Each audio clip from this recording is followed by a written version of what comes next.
Rekaman penyerangan terhadap unit pendukung angkatan bersenjata Ukraina di kawasan hutan ramai beredar di media sosial Telegram pada Kamis 15 Februari 2024. Para prajurit menyerbu posisi benteng Ukraina di bawah perlindungan kendaraan tempur pasukan marinir Rusia.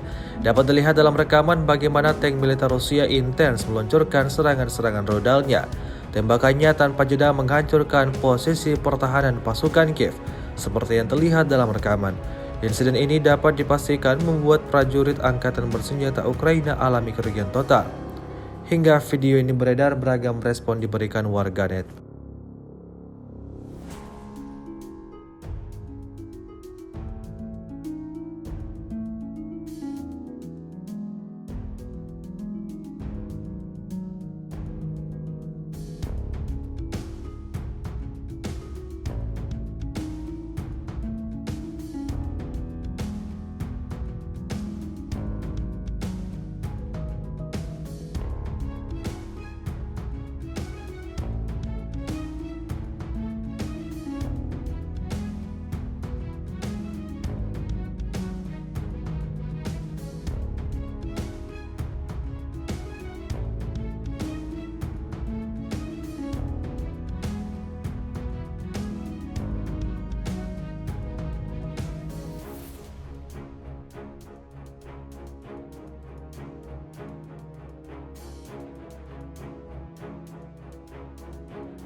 Download Tribun X sekarang, menghadirkan lokal menjadi Indonesia.